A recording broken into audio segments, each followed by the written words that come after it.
Let's share it out, folks, if you would not mind. Thank you. We'll be back in about 20 seconds. Do you want the truth?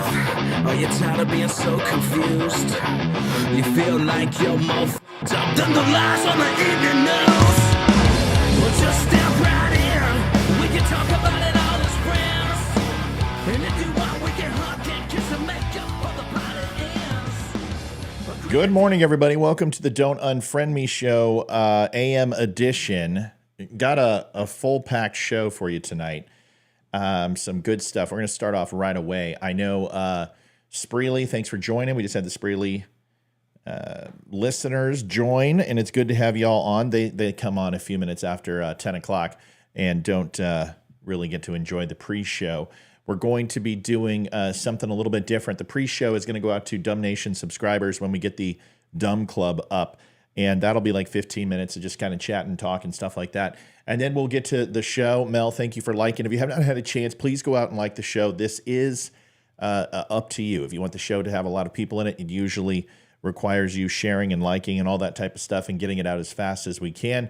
It will continue to climb, considering this is still an unannounced show. We're coming on 9 o'clock, 9:30, 10 o'clock. We're just kind of feeling it out of what time is the best time to come on. Hope everybody's doing well, just going through the groups. Debbie, good morning. Good to see you here. Matt, wonderful to see you as well. We'll blow that up a little bit so we can all see. Good morning, Matt. What do you know? I got the notification today. Angie, that's a good thing. Good to know. Paul, good morning. What's going on, brother? Lolly. Merning, dummies. Merning. It's nice to have you. Does everyone have their coffee? I hope you do. If you have not stopped by thedumbshow.com and got your veteran-made coffee from Wisconsin, which is a state we need to win, please do so. Kristen, good morning to you. Kevin, good morning. We're going to do a little experiment just so everyone is prepared for today's show. Laser light show is in full effect. Here, let's just do this. Let's just do my microphone, okay? So my light source is, you don't know what it is. Let's just assume it's very, very bright. And this light source does this and moves. Does everyone see the way that the microphone is moving? Everyone understand? Makes sense? Now remember this because this is important. You even look at my shadow on the wall. So ultimately, a shadow is cast not like at an angle, and then it will appear at the same angle like a triangle. It actually is a straight line that light permeates and hits and reflects off of the subject, and the shadow is cast in the direct line as the light is being cast behind that person. And depending upon the angle, if it's coming from the left or the right, the shadow will follow suit. Does everyone understand? Okay, good, because it's going to be really important to our conversation. We'll do a demonstration later, just so everyone can understand the way things work. Now you might be like, Matt, this isn't science class. What the hell are we doing? Well, I'll explain it to you. Good morning, Kevin. Howdy, Michelle. People are like, what the hell is this? Is this Neil Tyson deGrasse in white form, or is this... No, this is the Don't Unfriend Me show, but we talk about a bunch of stuff. Michelle, welcome. Tammy, good morning. Dottie, good morning. Can anyone guess? Amy, good morning. Hello to the Dumb Nation. Can anyone guess what we're going to be talking about when we're talking about shadows being cast from a light source? Love watching you early. Tammy, I love that you love watching me early. That's a good thing. So what is what are we going to talk about? Does anyone have a guess? Come on, throw out some guesses before we get started. Come on, let's see. Who can figure it out? Hi, Matt. Hi, Deborah. How are you? Give me a guess. What are we going to talk about? We're talking about a light source and a shadow that is eclipse. That's right, JD. JD is solar eclipse. Tammy says that is correct. Pretty easy. So there are a ton of conspiracy theories going on right now. And when I say a ton, I mean a metric ton. And the first thing we're going to start with is the eclipse. And it's really important if y'all understand how an eclipse works. I tried to explain this to everybody when it came to tidal influence and tidal pools and overall high tide and low tide. We'll go back to the big screen, is a lot of people think that a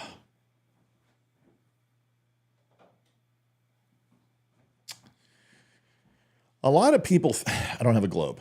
I've got a sports helmet. That's close enough. A lot of people think that the way the tidal pole works from the moon, and particularly the moon, which it's not the moon that creates tidal pools and high tide and low tide. And I know people are going to say that's not true. You're a liar, Matt. That's not true. Let me try to explain it like this first before we get into it. So if you have a light that shines, you know that one half of the earth is going to be lit in certain levels of light. Obviously, a straight on shot is going to be high noon, and then you have 2, 3, 4, 5 until we get below the horizon or above the horizon. And you're going to have different levels and increments of light and a certain amount of lumens in those areas dependent upon which way and how you're facing the sun at that pivotal time between the morning horizon and the evening set.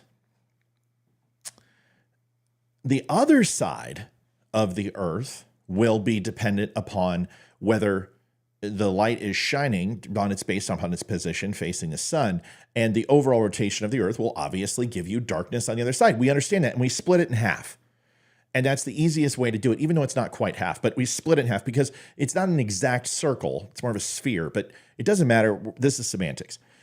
But most of that side of the earth is illuminated half, and the other half is dark. Okay, well, when we think of that, we think of the same thing as the moon, but the moon isn't illuminating the earth in the way you think. Obviously, it is the sun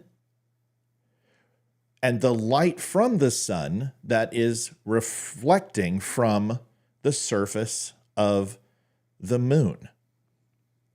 And the contents is like a fibrous material that's very reflective. It's like regula, but it's not. I think that's maybe what it's called. But it's basically like a big projector screen, and it does a very good job of reflecting light, but it's not emitting any light itself.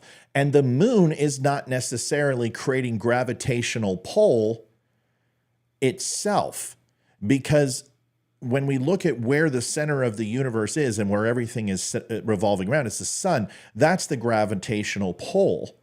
And when you align the earth and the moon in its peak, whether it be full moon or whatever, you're going to have a pull from two masses working in conjunction together.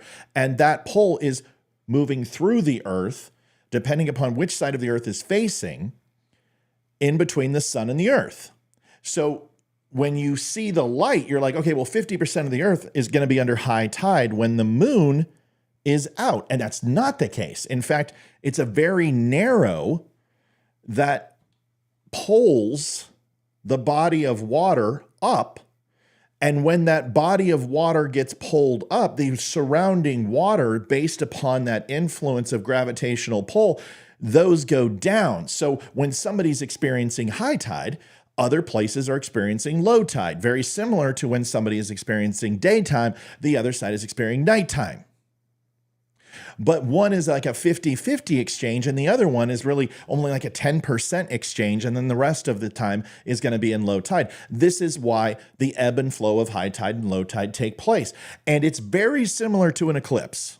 This is why you can see an eclipse some places and others can't, because it's based upon a very small pattern, a circular pattern of influence that will go ahead and demonstrate a partial, a full, a lunar, a solar eclipse, et cetera, and why it only happens in certain places at certain times. Does that make sense? So go Buffs. They better have a good year. So why do I bring this up? People are like, hold on a second. My town is expecting. Okay, stop it, Amy. Don't get ahead. Don't get ahead. Slow down. You don't get to go and jump into cicadas because I live in an area who had the most recent brood, and I'm going to cover that too. So I know a little bit about cicadas. I slept at a Holiday Inn Express. So we're working on the eclipse. So this whole video that I'm demonstrating to you here shows the pattern of the eclipse. It comes up through Mazatlan, and it's going to come up through the Mexican territories. Then it's going to encroach upon Texas, and it's going to cut Texas in half, essentially. No, not literally, but it's going to go over Dallas. It's going to go over Arkansas. It's going to breach Tennessee, Missouri, Kentucky, Illinois, Indiana, Ohio. No West Virginia, no Pennsylvania, Michigan. It's going to go to Toronto, New York. And you can see, what's happening? Well, you can see that this shadow is elongating. Okay. And the shadow is getting longer. And yes, I feel like Neil Tyson DeGrasse right now because I watch Neil Tyson constantly. And even though he's a total liberal, I love him. But if we watch the microphone on my shirt, you can see that when we project directly behind, it's larger because the light is emanating around and it's casting a shadow that is going to be larger than this, which is hence why you see that large shadow from the moon, but it's not encompassing all of it because the light is so immense and so far away that it envelops around the object and makes the moon a small representation of itself. So up close, you see a bigger shadow, but farther away, the shadow gets smaller. And that is why you see a smaller shadow of the moon. It doesn't take up the entire Earth's surface because first, they're not the same size, but second, the further you go back, the more light that can envelop around and go around and decrease the shadow's propensity for size. Does everyone understand? Great. So when I'm here, why is it getting weird? Why is the microphone stretching out? Well, once again, I just showed you is that now you have an imbalance of light. An imbalance of light is having a harder time coming here, but an easier time here. So you're getting what is distortion. And the only way that I can give you an example is if you go watch a TV and then you move to the side and try to watch it from an angle, the picture will deaden and lessen because the light, which is emitting from the front, is having a harder time eclipsing and reaching to your eye. So this is why the shadow expands the further it goes across the North America surface. There is no magical frickin' shadow casting device. This isn't HARP. This isn't an earthquake emitter. This isn't something that's going to, put cancer in everybody as it goes over. These are the conspiracy theories that are going around. And this is the natural science. This happens all the time. If you went to school, you would understand this. If they actually taught us something anymore in school, you wouldn't be wondering, like the Aztecs, the Mayans, and the Incans, if you're supposed to be going ahead and sacrificing people to the Aztec, Mayan, or Incan god in order to appease them to stop the horrible eclipse from taking place again and cursing your farms and drying up your land and making all the virgins pregnant with bovine. Okay? No, if the earth was flat, then we would see a shadow that wasn't a circle at some point, because that means the earth, as it rotates around the sun, would not have a front profile of the flat surface at all time. Otherwise, half of the earth would be in perpetual darkness and the other half would be in perpetual light. We know that doesn't happen, so therefore, we would see a shadow that's skinny at some point, like this, paper thin. But we don't. We always see a shadow in quarters or halves or eighths or sixteenths or full moons. And the reason why is because the earth is round. It's a sphere. So don't give me that the earth is flat, because I just proved it to you that there is no possible way that the earth is flat. Because we all know that one side of the earth is perpetually lit and the other side is perpetually dark. Just like the moon. We all agree that the moon is a globe. We all agree that that Saturn and Neptune and Uranus and Mars are all round spheres. But somehow the earth is flat? It makes no sense. Stupidest thing ever. I can't stand flat earthers. Carrie says, I know I'm late, but I was wondering what makes the sun's rays different during the eclipse that you need special glasses. I don't know the answer to that question other than the intensity of the light coming around that object has to be amplified in some way at a precise time. The only way that I can consider is when you're focusing and narrowing a laser beam, that a laser can have very little impact at a certain width, at a certain frequency. But when you narrow it or you intensify the beam and make the beam smaller, it makes it more intense. It makes it more impactful. So what I would assume is that when that planet or that moon moves in front of the sun, you will get a narrowing of that intensity of light that has the ability to impact your cornea, your retina, and damage your eye. That's my guess. I don't know the answer. So I'm speculating. Someone look it up and let me know. There's no reason to make end of the world conspiracies. I mean, it's literally like we've went back, thousands of years in history. Why haven't we progressed where we can understand that an eclipse is nothing to be fearful of? Let's look at the eclipse and why it hurts your eye.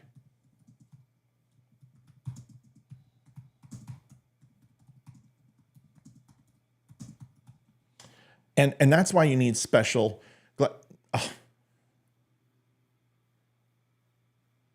I think I got it. And I would assume it has the amount of solar radiation. There's got to be some logical reason why. Okay, here we go. If direct viewing of an eclipse has damaged a person's eye, it may take a few hours or days to have symptoms.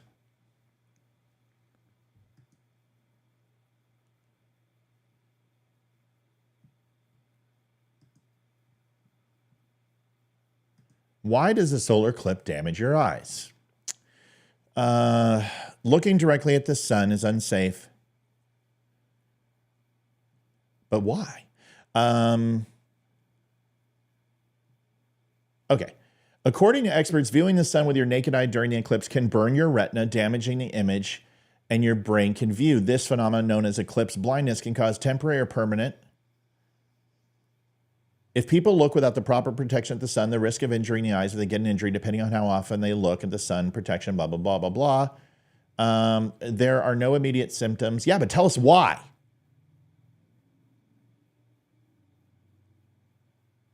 Somebody else have the reason?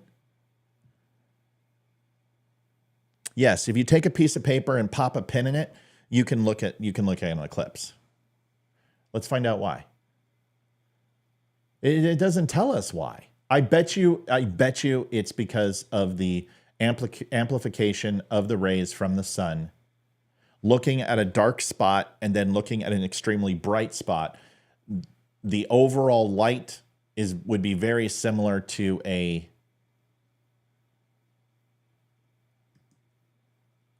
Let's look. Here's one. Hold on. Of course, watching a solar eclipse, the sun's rays can cause solar retinopathy, which is damage to the retina, leading to a loss. Such an eclipse to safely view. Okay, here we go. What would happen if you looked at the sun? The light, as well as the desire to look at something, blah, blah, blah. Your natural aversion reflex can overcome. I can't get a straight answer. I can't get a straight answer.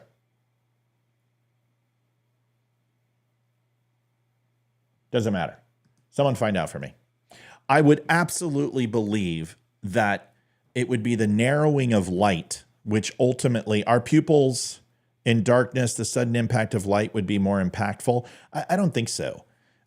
Because if that was the case, from sudden darkness to to brightness, you would have, it's not that, that's not, I've looked at it. I'm not going to lie to you. I did it when I was in elementary school, and I used the little beer looking glass to look at it. But then I went like this, and nothing happened. I didn't get any spots. It didn't, kill me, but it's elongated exposure to it. It very well could be, because it's dark, your eye, and openly your aperture of your eye, which is going to allow the amount of light in, will open wide.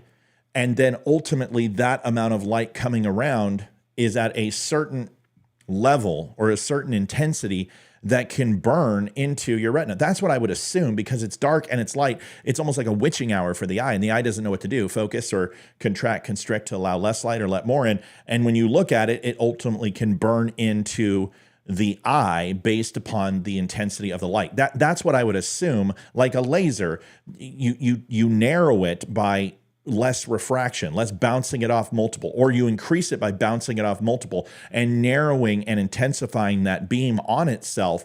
And then that's why lasers can cut things and everything else. They get the frequency and the amount of light exactly at the right time, the right place, the right energy level to go ahead and start cutting or burning. I would imagine it has something to do with that. That's my guess. But that doesn't matter. That has nothing to do with what we're talking about. What we're talking about is that people believe that somehow, that because this eclipse works in this way, like I described to you, which is shining a light, and why is my microphone going in a line from light to dark, and it's moving from west to east, therefore it's not real, it's man-made. I've explained it to you. I just showed you what a light source does, and it will move in the opposite direction of where the light source is coming from. In fact, it is a direct line. It's like if you shot an arrow through an apple, and the stretching of that shadow is nothing except it proves that we are on a globe, and you are projecting on a rounded corner, and the shadow being cast is elongating based upon the curvature of the earth and how the light is coming around the object because of where the where the light source is coming, and have it being in a lower position against the earth, you're going to get an elongated shadow. It's just the way it works. I showed you right here with my microphone. And when you move further away from it, the shadow gets smaller because the light has the ability to envelop around the item, and it consumes it. When you get closer, like if the sun was right behind the moon, we would see a massive shadow. We would all be dead, but we would see a massive shadow. And thank God we don't, because if we did, we'd all be dead. So watch this. So this is showing you an overall heat bloom of what we can anticipate. Now look at the elongation of the shadow. There's no conspiracy. Come on, people. No conspiracy. Relax. Now, let's go and talk about this. We came to Virginia. It is the UV rays, not necessarily the light in our visual spectrum. Great. So my original statement was the ultra solar radiation. There it is. Solar radiation, not the light itself. Remember, we're trying to explain things in the most simplistic terms possible here. Okay. We don't want to lose anybody. We don't want to blow a brain cell.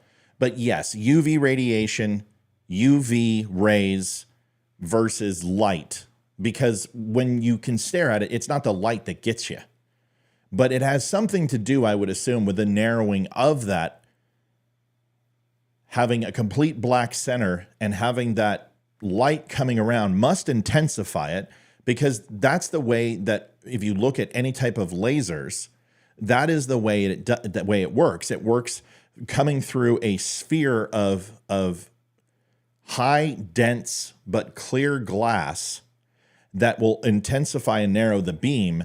And then when you look at some of the most powerful lasers, you will usually see a black dot, or even a lens, a telephoto lens will do the same thing, a black dot in the center, and then the rest of the lens will take the photograph, and you actually allow the way that works. I have no idea, but it works effectively like a pupil in the center of the eye protects the overall lens component so it doesn't get a super amount of massive light or bounce back or glare. I don't know how it works. I just know that that's the way the lasers work as well, is that you can take away the center portion as that light comes around, will intensify that laser.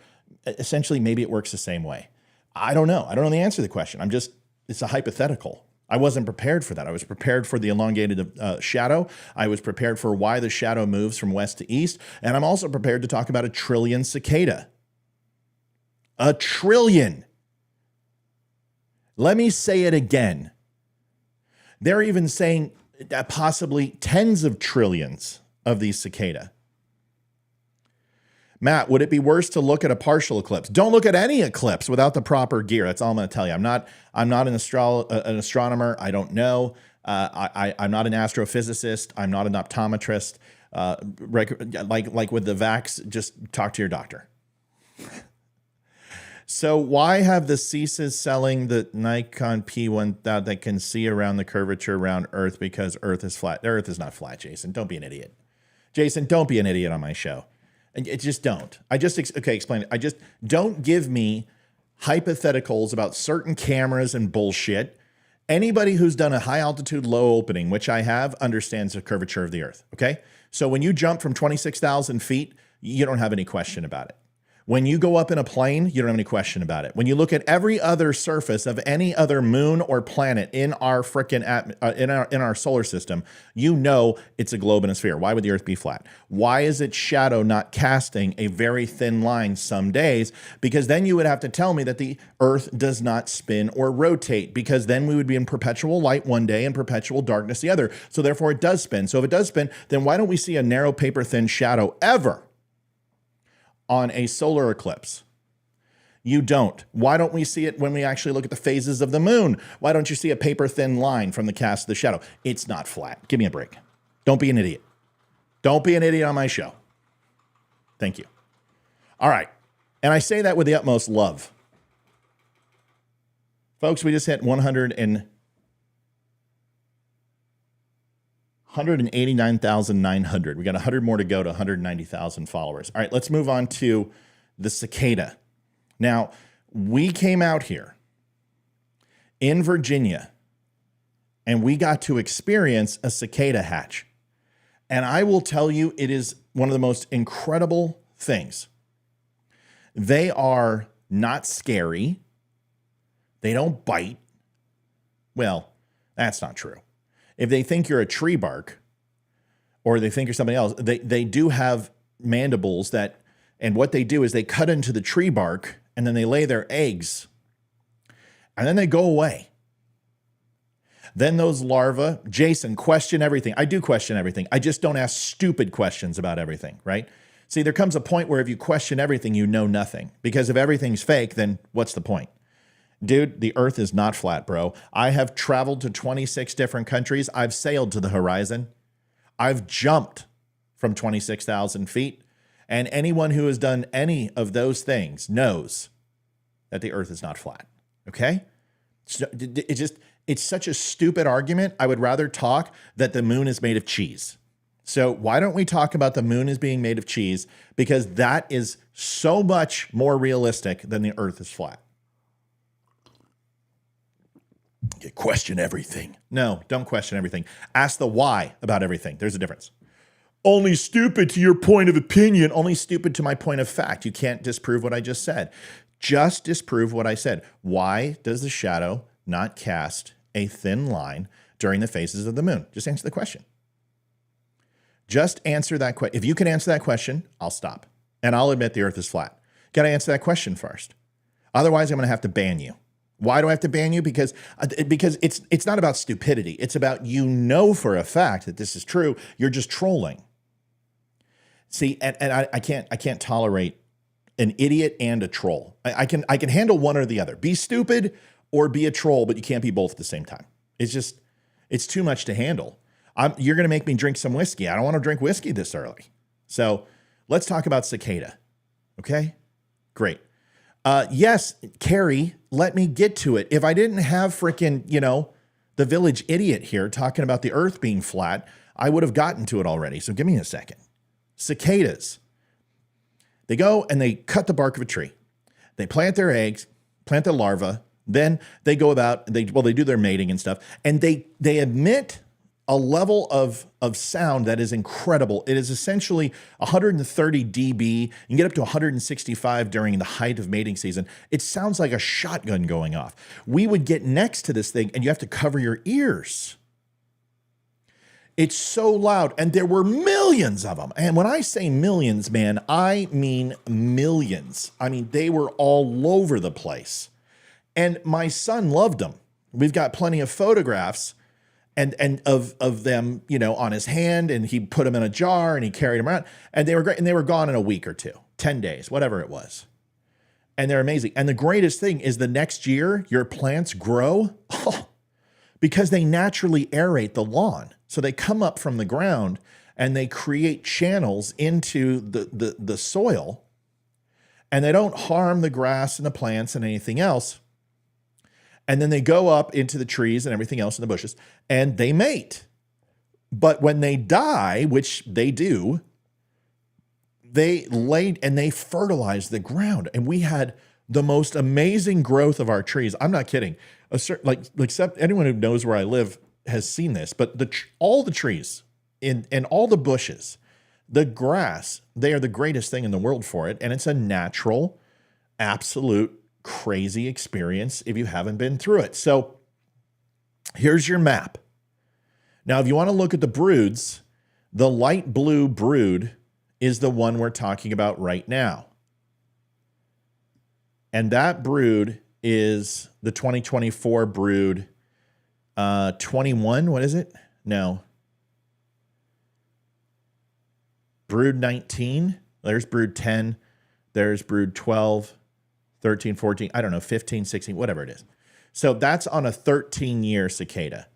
We live in a blue area, which is the dark blue area and the red area. And that is brood 1 and brood 2. Mine are 17-year cicadas, so we won't see them for another 15 years now. But this light blue area is the 2024 brood, whatever X1X is. What is that, 15? No. There's 12. It's got to be like 16 or something. No, 19. I don't know what it is. I'm horrible with Roman numerals. Just absolute shit with Roman numerals. Sorry.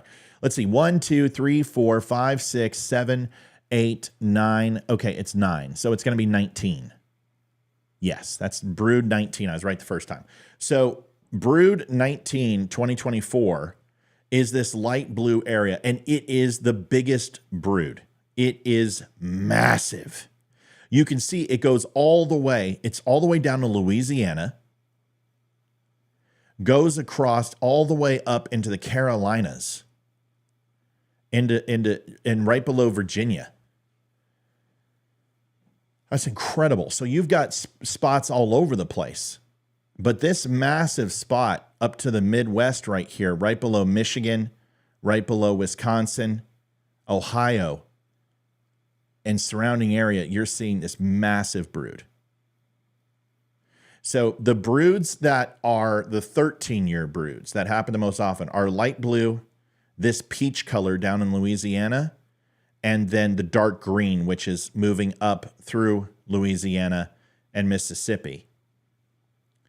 Those are the 13-year broods. The rest of the map is 17-year broods. 17-year broods.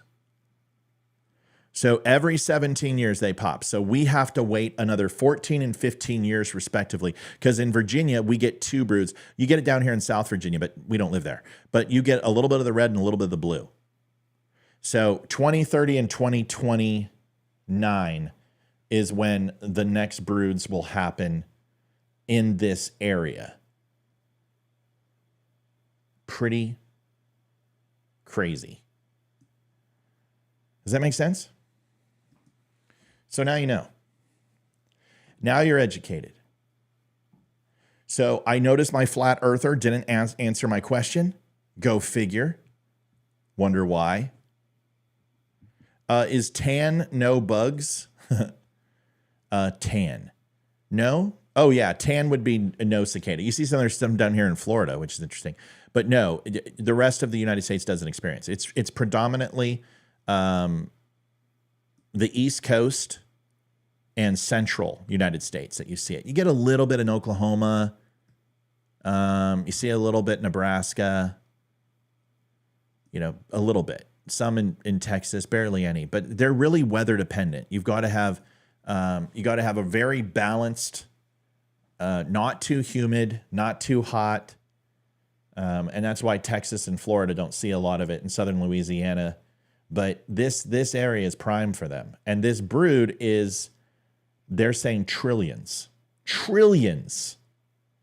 So good luck, folks. I hope you don't get eaten alive and killed. So what people are saying is because this eclipse is going over some of that territory where the brood is, that this is a government release of, you know, toxic bugs that are going to spread disease and eat through our power. This is a Y2K thing. People are idiots. They're just absolute nuts. Jason, Operation Cicada are when sleeper. Okay, ban him. Ban Jason Thomas because it's chav. Just ban him. Just get rid of him. Can't stand it. Can't stand it. You gotta go, bro. Like I said, idiot, conspiracy theorist, and troll. No, you can't do all three. Now you've just encroached upon my limit. You were okay. I was even going to stick you around as an idiot and a troll, but not a conspiracy idiot troll. It's just impossible. You can't have those three strikes. So, Amy, will you ban Jason Thomas, please, and put him out of his own misery? Thanks so much. But trillions, it's incredible. So we might have two eclipses because there might be so many cicada it might block out the sun. Here's the thing. They don't really hurt anything. They don't hurt anybody. They can cause some issues. There's been rumors that they block your air filter in your car. No, they don't. It gets messy. And if you're driving down the road, they will splatter all over your vehicle. I've seen a few break a window at high speeds when you crash into them. But most of the time, they are just going to make your car disgusting. And your ground's going to get a little crunchy. I'm just saying. You might see your grass moving like we did. Like we went out at night and we saw them and the entire ground was moving. But they don't get up on your window much. They fly around. They're not like grasshoppers or those things are those are horrible. Those locusts suck. But cicadas, they get on your house and stuff. They fly around and you see them fly and they're big. They have huge wingspans, big brown wings and they've got red bulbulous eyes and they're usually like an avocado green color. And a little bit of brown in them. And they fly around and you just see them mating in the air and they don't bother you. But with trillions, yeah, it might get a little messy. We had tens of millions of them. And they just pretty much stayed next to the dense brush and the dense forest areas and kind of stayed out of the open range unless they were flying from point A to point B. But it's an active environment. You'll see birds, hitting them and feeding and it's crazy. Yeah, they don't really fly much. They more just go from one tree to another, or that. But they do fly. It's not true. They just don't fly very well. They're not like a hummingbird or something. They're very clunky. And when they fly, it's more of like float emphatically and flap their wings emphatically. Trillions is scary though. That's a lot. We need one more like, folks, to hit 189,900. Make it happen. So it's an interesting thing. Do me a favor, please like the podcast. We're a little bit slow this morning. I think we're too late. We need to get in here around 9 o'clock. But hopefully we'll switch gears. And someone banned Melissa Joy, who's trying to pick up men when she's a porn star. Nobody falls for that shit, lady. I don't know what you're doing. Excuse me, Dim Tham Young from Korea, which you're not even an American. I guarantee it's a porn star on her picture. Here, let's find out.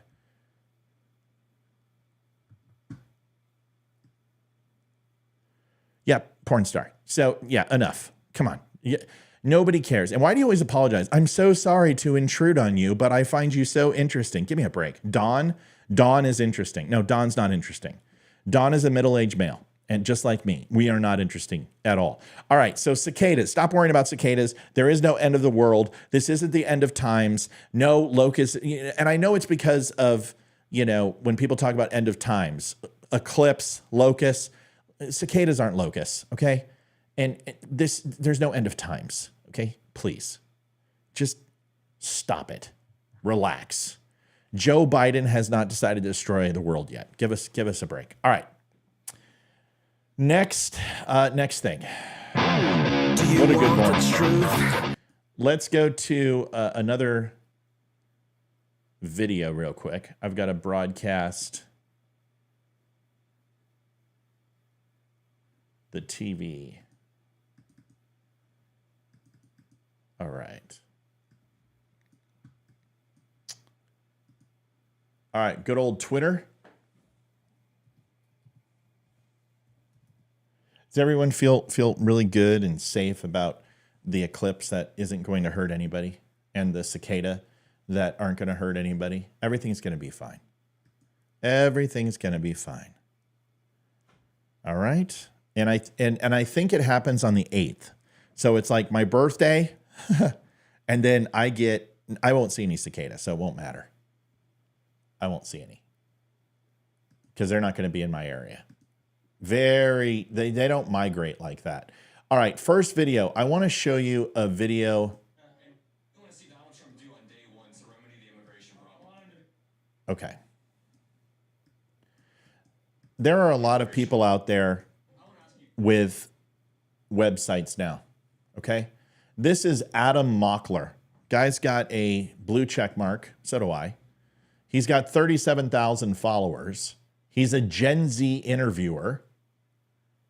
I had a chance to watch a few of his videos, and I want to say it in a way that isn't offensive. Like I want to give him the accolades he deserves for creating something that he finds value in. So I'm trying to figure out how I can say this. I want to ask you, what issues are at the top of your mind heading into this? Probably the best things I can say that it's reminiscent of is warmed up dog shit. First of all, there's a couple of things. When is my birthday? That's for me to know and you to find out. Amy, what troll did we ban? We banned another one? Oh yeah, the prostitute. Yeah, the Korean prostitute. All right, so first of all, let's talk about this. I have never seen in my life anybody wear a blue MAGA hat. And or MAGA, however you want to say it. Now, I know that they're out there. But what's not out there are Trump supporters wearing Russian scarves. So the letters that are on that scarf are Russian. Just trust me when I say this. The guy is covering his face. He's wearing a blue America First hat, which is not from any Trump site that I've seen. And we can go look. I could be wrong. Let me look.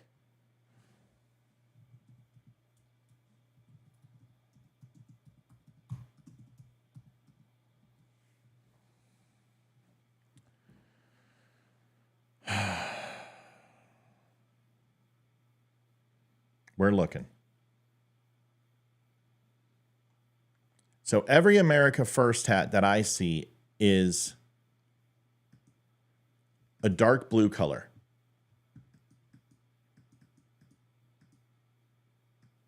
At least from what I see. You've got this one. You've got this one, which is not like an iron. You got the AF, which is America First, which we've seen that site, which is Groiper Boys, America First. That's Nick Fuentes. Red, dark blue. I don't see any of these hats anywhere at all. Haven't seen it. So I have no idea if this is some Groiper who is trying to be funny, because this is what they do. They've come on my show and they play this joke. They play these little jokes of trying to believe things that try to make you believe things that are just absolutely ridiculous. Very similar to our flat earther. But here's the video. I want you to listen to this and you tell me what you think. Is this set up, or not. I don't even know if this is a Trump rally. You've got other Trump people here. And if I was hearing this shit, I would be laughing my butt off. Here we go. Immigration, 100%. And what I want to ask you, what issues are at the top of your mind heading into this election? Immigration, 100%. And what do you want to see Donald Trump do on day one to remedy the immigration I problem? want him to become a day one dictator and kick all the illegals out. Okay, yeah, I already suspect. A day one dictator. Okay. Interesting. And why? What do you want to see him? Why do you want to see him do that? Well, because these people who are coming here are not assimilating to our traditional American Anglo culture, and they are frankly ruining it. They're poisoning the blood of the country. I'm quoting Donald Trump. So I want to ask you, Trump's Okay, so we're going to address this poisoning of the blood of the country, because that's not what Donald Trump said. He never said illegals are poisoning the blood of the country. He never said that immigrants are poisoning the blood. Let's listen to what the man says in context. We'll address that in a second. Listen to this. supposed to be a day one dictator. Would you be okay with him extending that throughout the rest of his presidency? No, I don't think so. You did say you hated democracy, though. Yeah, we're a constitutional republic. We're a democratic republic. No, we're not. You don't think so? No, we're a constitutional republic. These two things aren't mutually exclusive. If you have mechanisms that allow people to vote representatives in, and those Yeah, they actually are mutually exclusive if we want to actually talk about the way that the rights are disseminated to the people. Yes, it is, which is why we are not a full-fledged democracy. Let me explain real simple.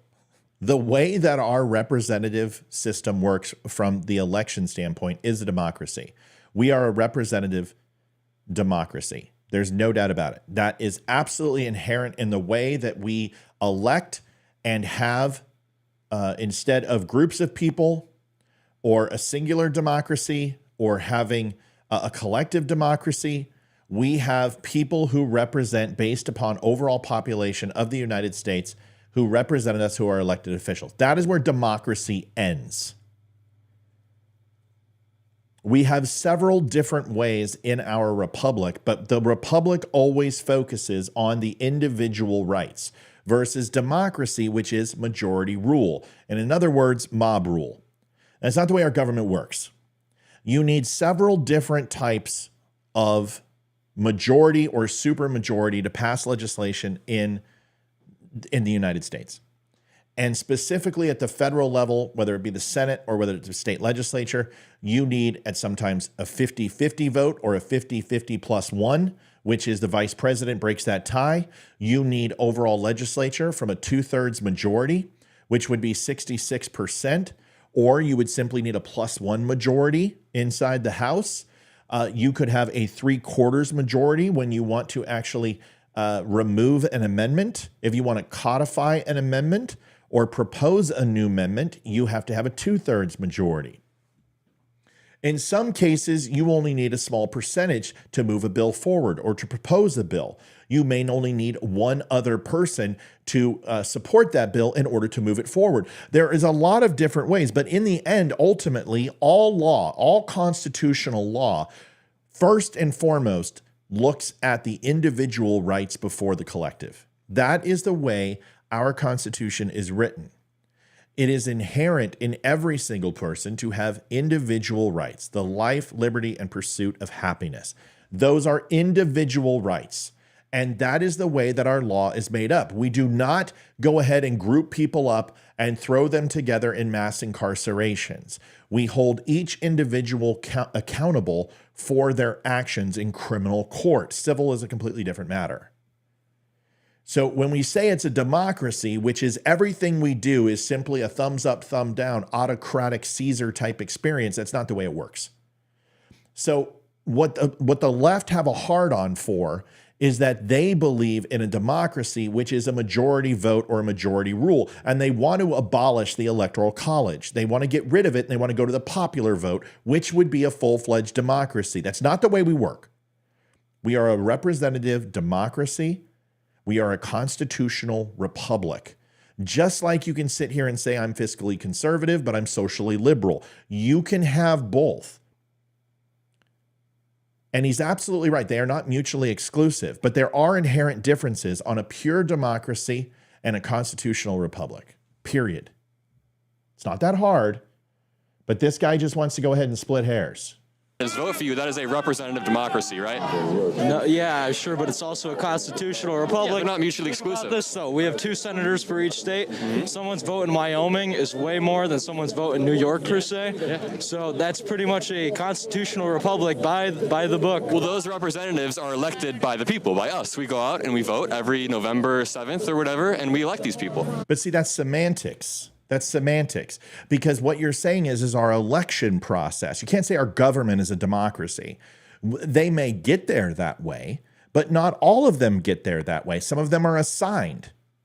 Some of them are assigned by people like governors. Governors assign thousands of people to their staff. They're not elected, yet they work for the government. The president assigns thousands of people. He has over 5,500 people working for him directly who are not elected officials.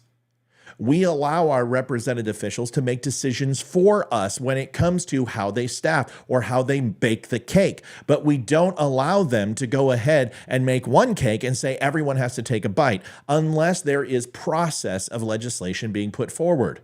The individual gets to decide. The individual gets to vote. There is no such thing as an entire district voting the same. There is no such thing as an entire state voting the same. The way those votes are counted are on an individual basis, no matter what level of government you go to. Some are just tabulated differently as far as a winner take all for the states, and all the states accumulate, gets to decide at 270 who president is, or at the state level, but each district gets to say in their state representative, or from a senatorial standpoint or a gubernatorial standpoint, it's based upon the overall state and districts combined. But a mayor from across the way doesn't get to go ahead and be voted on from another city that's 300 miles away. It's a very selective process where the individual rights of each voter is accounted for. A democracy means that where one district goes, we all go. Where one group goes, we all have to go. And that is not what we're looking for, okay? That's the problem with democracies. We have tried to implement 26 different democracies since the United States was born. All 26 of them have failed. We are the only democracy still standing. We are the longest democracy standing because we are not a full-fledged democracy. We are a constitutional republic. China has a constitution. Russia has a constitution. None of those countries follow their constitution. We are a representative democracy with a constitutional republic as our form of government. It is not a democracy. Okay, let's stop pretending that they are the same thing when they are not. My God. Yeah, That's a representative democracy. Yes, but when the Democrats refer to democracy, they say that everyone's vote has an equal say. Everyone's vote does not have an equal say. That's a direct democracy. There's different versions. But that's the semantic game that they play. Well, that's what you're trying to play a game. This No, may he's have been not. one of the most terrifying. No, he's not. This is the problem, is Democrats don't want every vote has an equal say. What they want is popular vote. They want the bigger party wins, which is mob rule. This is why it states the way it is that Wyoming has just as much of a say when it comes to their Senate that New York does. He made a great point. They also have a proportional say on who gets to be president, because I'm going to show you another video where Nebraska may decide this election with one electoral vote because it splits its vote.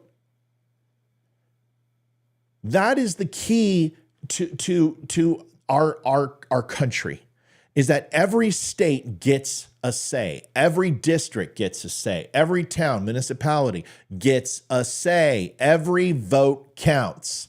You may not think your vote counts, but that's immaterial. Every vote counts.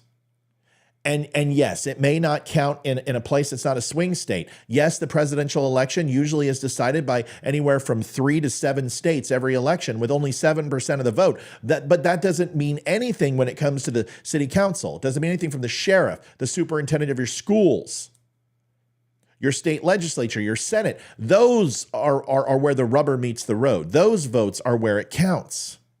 Let's go ahead and listen to the rest of this guy. God, he reminds me of just every other millennial.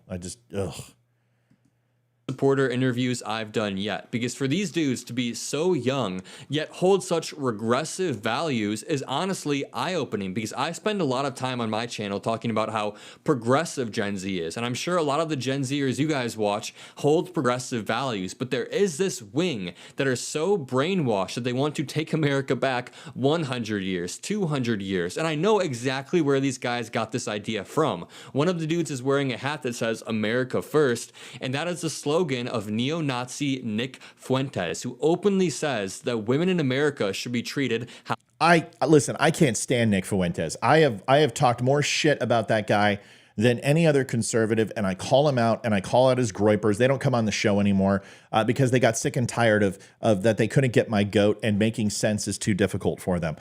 He's right. I just told you that America First, what they are. I don't listen to those jackasses. But if you're telling me that that guy represents all Trump supporters, you're just as bad as he is. If you lump all immigrants in as being bad for the country and all criminals and rapists, which is nothing that Donald Trump ever said, never said those words. He may have said those words, but you didn't provide any context on how he said it. Then you're just as bad as this guy who sit here and says that all MAGA supporters are Nick Fuentes neo-Nazis. So he's doing the exact same thing. Excuse me, I had to sneeze. Love the duck out button. So that's what he's doing. So at one side of his mouth, he's sitting here and telling you, oh, well, they want to regress to 100 years. Well, so do you. You want to lump the political opposition into a neo-Nazi fascist group when that has nothing to do with the way that people think. I'm all for legal immigration. It's a bedrock of our country, but it needs limits. Don't you think? Do you think allowing 10 million people to come in during a presidency is okay? I don't. I can't believe you do. When you got 326 million and 10 million people come in who are not certified, did not go through the proper channels, who are not documented, who are not entered into our system of government, who have no idea what we're about, do you believe that possibly that is an erosion of our culture, an erosion of our country? Why is that neo-Nazi fascist to ask that question? And trust me when I say that Nick Fuentes and I do not sound alike in any way, shape, or form. This guy believes that there shouldn't be anything as interracial marriage. I think that is a complete asinine comment, because every single, go look at your bloodline, you sanctimonious dick. Not you, kid, the Nick Fuentes. His last name's Fuentes. Well, his dad was Mexican as well. Right. Well, then he's not a pureblood. So what is he, an Austrian? Was he a postal clerk? Does he have a funny little mustache? Give me a break. Nazi culture is a few small groups that have been around, just like the KKK or the skinheads. They're just like the Black Panthers. They're just like the Muslim Brotherhood. They are insignificant. Nobody knows a Nazi. Nobody knows a Klan member. Nobody knows a Black Panther. Give me a fucking break. You don't know anyone like that. There's not one person on this chat who can sit here and tell me, oh yeah, I got a neo-Nazi neighbor. Give me a break. You may think you have a neo-Nazi neighbor. You may think you have a freaking Black Panther neighbor. What you have is somebody who's just a little uppity. These people are in the closet. They wear masks because they're afraid to show their identity. And this guy probably was just pulling your shit because he saw you with a microphone and wanted to jerk your chain. Here's the rest. treat them. I just want to return to, the old world, the old way of doing things. Women don't drive, don't vote type of thing? Or? Yeah, something like that. I mean, approximating like Saudi Arabia. I don't think they're too far off the mark. Probably the ideal is something more like Afghanistan. Trust me when I say this. I can't stand Nick Fuentes. He's just the type of guy that you beat the shit in high school. He's closet homosexual. Everyone knows it. He's got this mentor guy that he spends time with. This guy doesn't believe in having sex with women. He doesn't like women. He doesn't like black people. He says, oh, well, no, I don't say that. Yes, you do. Because when you do it on your show, you say all this racist shit. And when you go on other channels, you go ahead and you placate and you pretend and you talk based upon the audience that you have. I've listened to this guy's interviews. It's not that he isn't educated. It's not that he's not smart. It's not that some of the things that he says aren't, maybe based in some sort of fact. The problem with him is that the only thing this guy understands, the only thing that he comprehends is how to hate Jews and how to divide America and how to go ahead and talk about these talking points. Because if you ask this guy anything real, if you ask him what Mazatlan looks like, if you ask him what the Sistine Chapel looks like, if you ask him, has he ever walked into the Library of Congress? If you ask him what the Alps look like, this guy has no experiential learning. He has his little suit, he's got his little podcast, and he goes ahead and pretends that he understands the world. And all that he really truly understands is how to fucking hate people. And that's fine. He can pretend. But this is the problem I had with the Groypers, why I finally just got absolutely sick of them, is because when they come on my show, I just say you hate Jews. It's okay. Just say it. That's all you got to do. Just say you don't like Jews. It doesn't mean you hate Jews. It doesn't mean you want to go ahead and eradicate Jews from the planet. Just say you got a problem with Jews. I have a problem sometimes with Filipino people. I'm not going to lie. A lot of the shop clerks, a lot of the supply clerks and the cooks in the Navy were Filipino. I served in the 7th Fleet, and they ran the ship. It was like a mafia to get anything done. And I got a little burnt out, not going to lie. There's some Muslim groups that I'm not a big fan of. Somalians I have some issues with. I don't hate them. I know plenty of people who are Somalian who I have great relationships with. But what I'm trying to say is it's okay to say, hey, I've got some prejudices.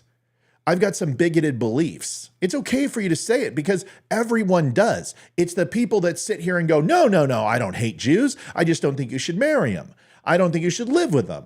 I don't think you should go into business with them. I don't think you should talk to them. And I don't think you should shower with them because they're dirty. Oh, you're fucking anti-Semite. No matter how that's anti-Semitic. Well, actually, Arabs are Semites too, and they are the native of that land, not the Jews. Dude, listen to what you're saying, man. I'm not mad. I would love to talk to Nick Fuentes, and I just want to listen to what he has to say because I hear his shows, and I don't believe he truly believes everything he says. I don't know if I believe that he believes everything he says. But if he does, then you know what? I want to see him when he's 30. I want to see him when he's 40. I want to see if he holds the same beliefs because I think there's going to come a time in Nick Fuentes' life where he's going to go back and he's going to go, you know what? I don't know if I think that anymore because he's already regressed on some of the things that he said when he was younger. So anyway, let's listen to the rest. But if you're going to compare and say that Nick Fuentes is MAGA, half the people in here, the only reason they know his name is because I've went after him a couple times. Let's listen. If I'm being totally honest, like the brutality, I guess he's like a little slightly more brutal. So you want women to have the same treatment as women have under Taliban rule in Afghanistan? Something approximating that, yeah. I have like a view like they shouldn't be seen, shouldn't be heard, like and not educated. And that also, no education for women, like Boko Haram, right, Nico? Taliban. Mashallah, Boko Haram.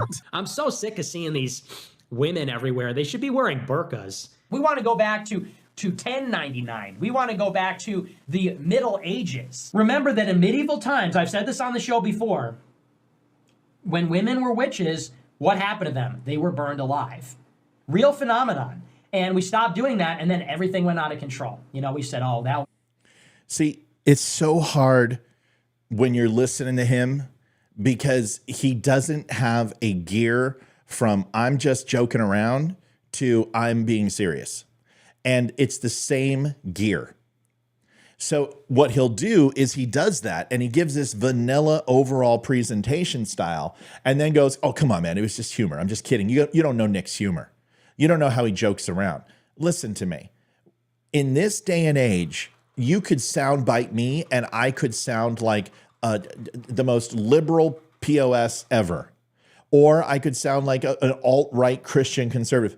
You can go ahead and sound clip anything that somebody says and make it sound bad. But I've listened to his shit. And there's some things that he says that are very based. I'm not going to lie. I listen to everybody. And I go, wow, you know, I hate to say it, but Nick, who can't grow a mustache or a beard, he's right. And then 5 seconds later, he says some stupid shit like this, and I can't even get behind him. And even though he probably would want me to get behind him from what I hear. I mean, so much for a Christian conservative who is more latent homosexual. I mean, come on. doesn't like women, degrades women, says you shouldn't sleep with women. Give me a break. Maya Yiannopoulos is one of his best friends. You know, you just got to put two and two together here and ask yourself the question, does this guy bat for the other team? Maybe he does. And I don't care if he's gay. Good. Maybe you'll find some happiness. Come out, get a boyfriend, find out what you need to be successful in life without having to go ahead and talk about this bullshit that it's never going to happen. This giant movement you guys think is going to happen is the same thing that the Cluckers thought, same thing the Nazis thought, the same thing that white nationalists think. You're never coming back. You're never going to have the days of 700,000 Klan members because guys like me won't allow it. Okay? Just like we won't allow people to go ahead and destroy this country who hate white people. You're not going to live in that vacuum. And I'm not dumb enough to think that hate doesn't live in the United States. Yes, it will always be here because people like this will exist, but you will never rise to power again. And if you do, what will you have? Because you'll stand on a country full of skeletons and bones, people trying to die to protect the people they love. And yes, those people might be Jews, they might be Gentiles, they might be black, they might be Korean, but I promise you this, those people will stand together against shitheads like this all day long. And I don't care what side it's from. And if you and you could sit there and say, oh yeah, just wait. You know, I don't see any of it. I don't see any of it.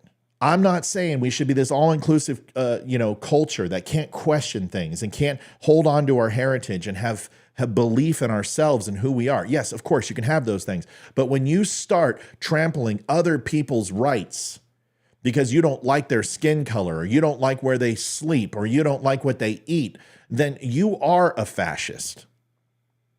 And you deserve to be stricken down. You deserve to be fought in every single way possible. Verbally or physically, period. Here's the rest. Enjoy. A horrible tragedy. We really need to stop burning these women alive for casting spells. And now we've got a totally fucked up society where the women are molesting your kids in primary schools and women are accusing you of rape, or they're raping you in some cases, or they're killing you. We need to go back to burning women alive more.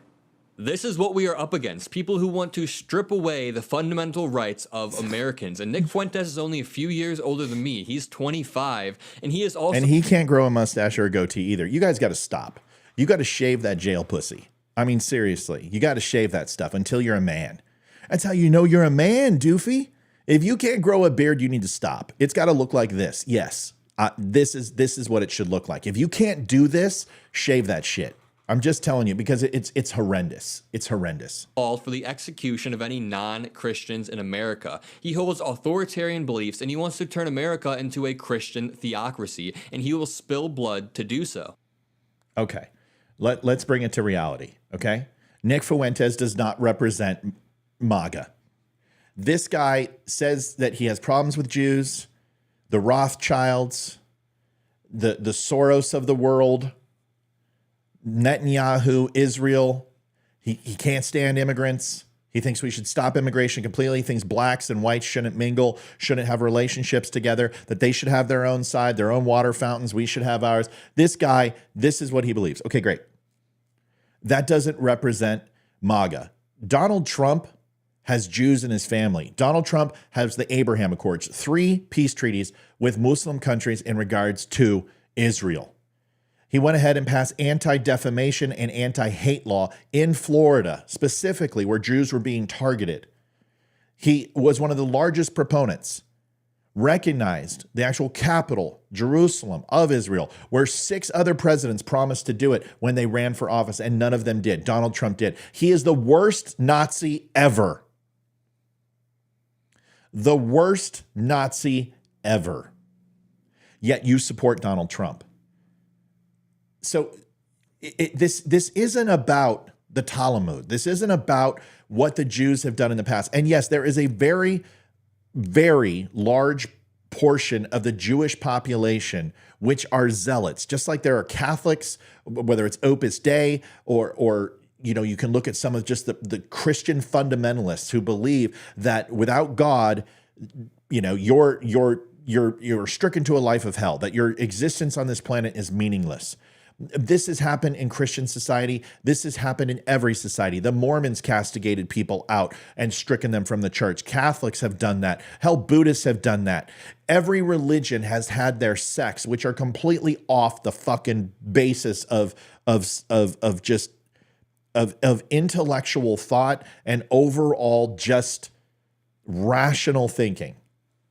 But to sit here and say that all Jews are bad and all Jews are evil because you believe that writing that was done in the Talmud represents Jewish people drinking the drinking the blood from small penises of children, somehow correlates into the average person celebrating Hanukkah and spinning a dreidel or putting on a yarmulke or celebrating a religious holiday, somehow equates to things in the Talmud that Jesus is being defecated on in hell. Yeah, this stuff is batshit crazy. Of course it is. But this doesn't represent Judaism. So all you got to do is just, open up your mind a little bit. Because if you look at the freaking the Old Testament, a lot of that was based on Judaism. And when you want to talk about touching the skin of a dead pig, if you want to talk about stoning people for planting crops side by side, selling your children into indentured servitude and slavery, killing your mother because she wore two different fabrics, this stuff is insane. And this is the problem that people have with certain religions, is just some of the stuff is just wacky. And it's crazy, whether it be a spaceman who lives up in the sky and he's going to come down in a volcano and take everyone away, whether it's some guy who floats up in the sky with Brigham Young and Mormonism. Every religion has its quirky points where you're just like, holy crap, what is this? Even in Christianity. Are you kidding me? Living in the belly of a whale, a giant ark, two species? Come on. But parables and stories are designed because when it comes to God, human and men can't comprehend a deity. If they could, he wouldn't be a deity. It wouldn't be a deity. Whatever that is. I don't want to use the pronoun game on God. But what I will tell you is that you can't possibly believe that something that was transcribed from 7 different languages that has been touched by man and altered by man to suit the needs of the time. Our Bible is changing now. Look at what the Catholics are doing with accepting of homosexuals. Look at slavery. The Catholic Church promoted slavery. Things change. Well, if they've changed over just 50 years, imagine how much it's been over 2,000 years. The Word of God is fairly simple to understand because it is written by prophets and men. It wasn't stricken from God's hand. He didn't come down and just write it. It wasn't handed to us. The Word of God is indiscernible to man. That's why we need prophets. That's why we needed Moses. That's why we need Mount Sinai and the tablets. And we need people to come and explain these things to us. And yes, that story has been altered. Yes, that story has been modified. Yes, it's been lost in translation. But for you to sit here and say that all Jews are evil because they have a book and it's called the Talmud and the Hasidic Jews follow it and worship it, well, then I've got sects of Catholicism that I want to talk to you about. Let's talk about Opus Dei. Let's talk about certain religions that have these extremists in them. And you can talk about the Muslim religion. And you can talk about the terrorists and the people who believe that anyone who is not accepting of Allah are infidels and deserve death. That's not all Muslims. In fact, it's hardly any of those people. Because most Muslim people just want to move forward. They just want to live their lives. So I have to agree with this kid a little bit. I don't like what he did. I don't think he set that guy up. I thought he did. But honestly, that's what I said when I first saw it. This guy sounds like a groyper. He is. He's a little Nick Fuentes guy. That's why he's got the Russian freaking scarf and America First hat. These people they don't represent Republicans. They don't represent conservatism. They don't represent Christians. If these people stood up in church and said the shit that they say on a TV screen on the internet, I promise you they would be excommunicated from the church. They would be removed from that church. That's not what God's about. God's not about hate. Christianity is the only religion on the planet that starts with taking care of your fellow man first before God. It's about caring and loving your neighbor. It's about showing appreciation for the people around you. It's about giving without thinking, unequivocal sacrifice for the benefit of your fellow man. There's no religion on the planet that does that. And it's been mimicked, but there's nothing out there that talks about that. It's all about the devotion to God. Now, yes, God asks for a certain level of fealty and deference to him. Of course, he's a God. And whether you choose to, the funny thing is, people, I'm not even Christian. I don't even know if I believe. I don't go to church. I had Greek Orthodox in my family. I had Catholic in my family. I had Jews in my family. I didn't know what to be. But what I do know is that I, at a very young age, was torn asunder when it came to the word of God. And things happened to me that took me away from that word. And I was the sheep that went astray. I'm still not there yet. I still question God. But it doesn't mean I can't defend people's right to believe it. It doesn't mean I can't defend Jews and Muslims and Orthodox and Mormon and Jehovah's Witness, because you get to believe what you want to believe. Your individual rights are more important than my belief or lack thereof.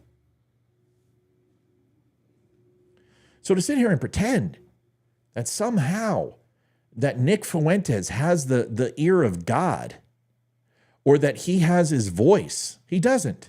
These are his personal beliefs. And I will stand by Nick Fuentes' right, and I will defend his right to say whatever the hell he wants. He has a right to say what he wants.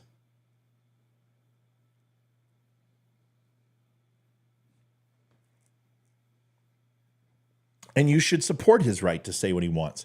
Because what Nick Fuentes is saying isn't hate speech. It's just dumb shit.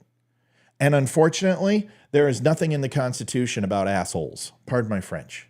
Nothing. I'm not even, I wouldn't even classify myself as a Christian. It's on my dog tags. It's on my dog tags. It's on my driver's license, I think. No, I don't think it's on my driver's license. I don't think Christianity is on there. Maybe it is. I don't want to be buried. I want to be cremated. That's pretty much it.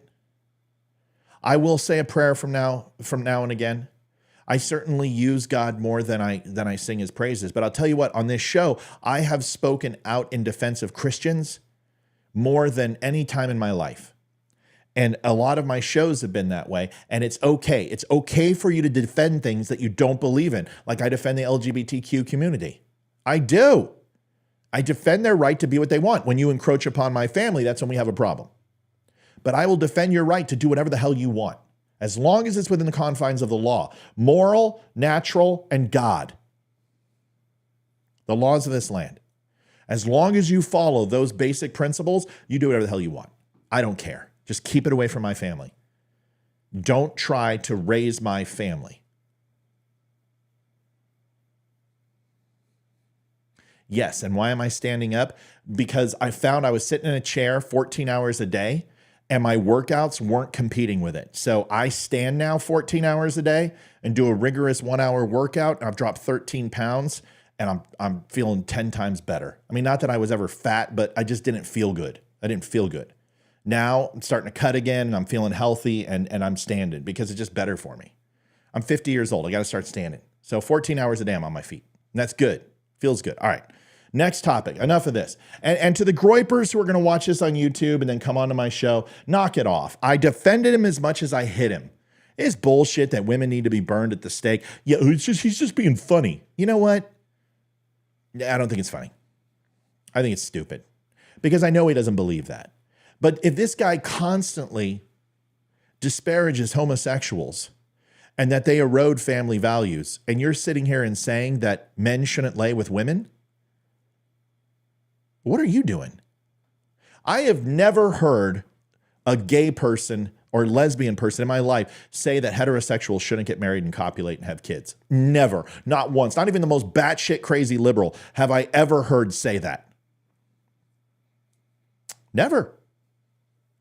So you're doing more harm to the family unit and the reproductive rights of this country to continue to populate our country. But for the first time, we had more illegals come in our country than we did newborn babies. See, that's how you say something without sounding like a racist bigot. That's a great stat. You should use it. We had more illegals come in our country for the first time last year than we had newborn babies. Wow, what a huge stat. And you said it without being a racist dick. It's not hard. All right. Good topic. Slow day. It's Thursday, 10 o'clock hour. It's not good. I compete against too many. I got to get in here at 9. It doesn't matter. We'll stay together. All right. Yeah, I got a few more minutes. Let's go. Got another one. So I want to say this. I want to say this to this liberal kid, Adam Mockler. I think you can do a better job of truly representing and not muddling these yokels with Trump supporters. Just because they wear a Trump hat doesn't mean we believe in what they believe. That's like saying just because you wear a New England Patriots jersey, you believe that Deflategate and Tom Brady was innocent. Just because you vote for Donald Trump does not mean you inherit all of his sin, okay? That's not the way this works. This isn't done by osmosis. Next topic. Oh, you know what? I got something on the cicada thing, but I want to show this country in the past. It seems like RFK is entering my crosshairs more and more. This one is interesting. This is his take on video games and antidepressants being responsible for shootings. Now make no mistake. RFK wants your guns. This guy is anti-gun. It's like Tulsi Gabbard. Oh, he changed. No, he didn't. He doesn't like guns. He's pro-abortion. He has said some things that I don't like. I don't like who he picked for VP. I don't want to see RFK on the ticket. The only reason I want him on the ticket is to pull from Biden. That's it. I want him to Ross Perot Biden, and that's what I want. Actually, it'd be Jill Stein, him, because that's what she did to Clinton. Bill Clinton won because of Ross Perot. We don't want that.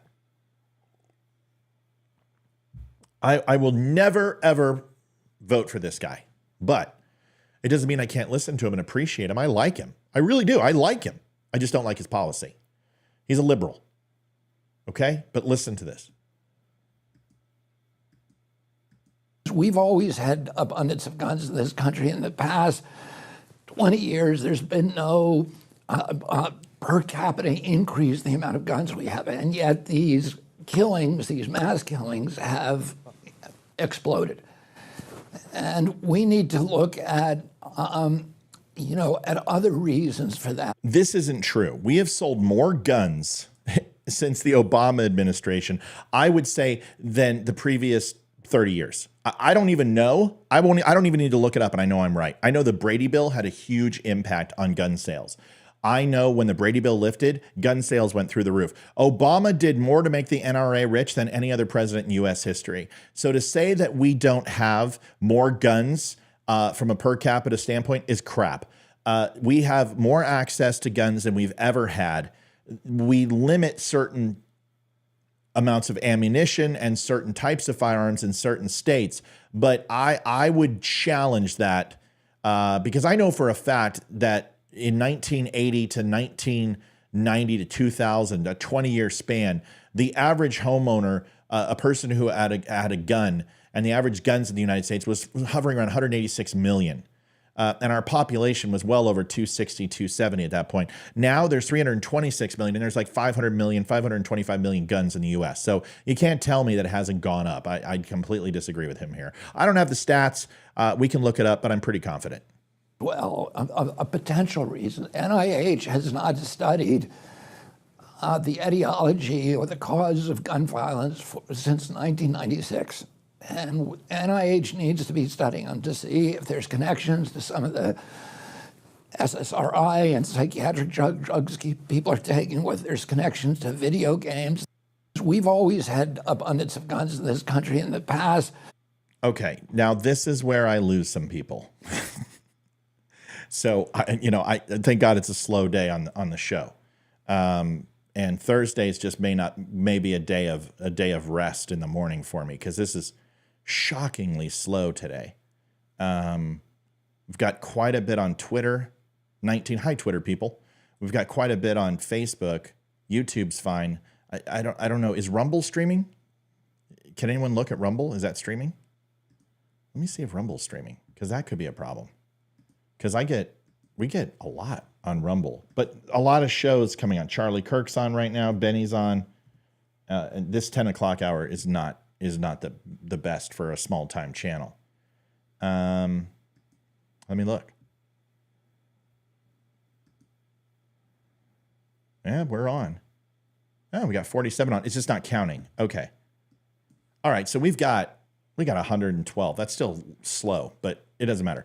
Here's where I lose people. Video games are not responsible for gun violence. Okay.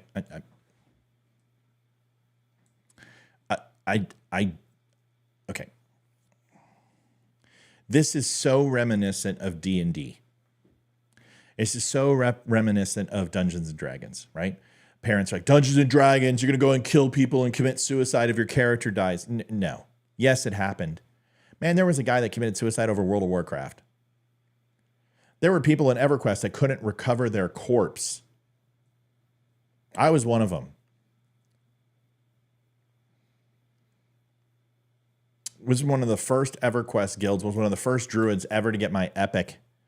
And I nerded out, there's no doubt. We were in Paradigm. It's a huge guild. Everyone knows. Thought ran it from ThoughtBot. He did a lot of World of Warcraft sites. Everyone knows Paradigm. Everyone knows Sobe Silvertree. Everyone knows who played EverQuest and understands that there were fights where you couldn't corpse recover in fear, and your corpse would be up there until someone could do a corpse run for you. And you'd have to get a rogue or something else to sneak in and grab your corpse and res your ass and then get you out of the plane of fear or hate or everywhere else. Nobody killed themselves. We ran a guild of thousands, and nobody killed themselves. Nobody killed themselves with D&D. Yes, I'm sure there was a guy who did it, but that person was going to kill themselves with D&D or not. The Bible is one of the most violent books of all time. And we read it and we sing its praises at a very young age to kids. Movies from Jaws to Heat to Kill Bill, kids watch. The reason why people kill today, where they still killed back in the day, is that there is something that in all society is called escalation. And escalation from a philosophical standpoint in sociology is that when somebody wants to do something that is outside of societal norms, the acceptable things, they will use reference points to establish that unacceptable thing to do, to inflict on society, to reflect on the personal pain and anger that they have inside of themselves. And what they will do is during this research is they will try to find something and then go above. And you can look at the shooting at Texas University from the Watchtower. Nobody was going after elementary schools. No one was going after women. Nobody was going after soft targets or gay nightclubs or things like that. You didn't see the volume, but we have escalated in the amount of violence and what gets national attention now. And when Columbine happened, you saw a level of hatred that didn't make sense because two people shared a death wish, and to translate as much pain onto society as they possibly could. And it set a precedent to increase this escalation to be more shocking, more damaging, more abhorrent than the ones before. And you're seeing this in a culture in society that is usually reserved for terrorists. And if you've had any time working overseas or working against terrorist groups, you'll understand that it's always about making it bigger and better than the one before. And the more damage you do and the more infidels you kill, the bigger amount of pie you get in heaven, and the amount of virgins you get and the lifestyle you live and the overall notoriety that you receive, depending upon the religious holiday, depending upon when you do it, how you do it, etc. We're seeing this when it comes to these mass shootings. there's always been mass shootings. And in fact, the gang violence in cities predominantly make up most mass shootings. These are shootings of 4 and more where there's fatality or there's casualty.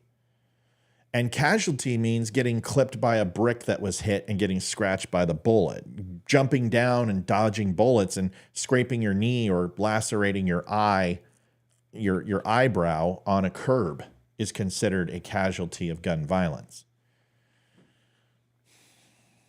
This happens in Chicago and major cities all over. I'm not saying it's not important. I'm not saying that it's not horrible. What I'm saying is for people just to blame video games is ridiculous. Now,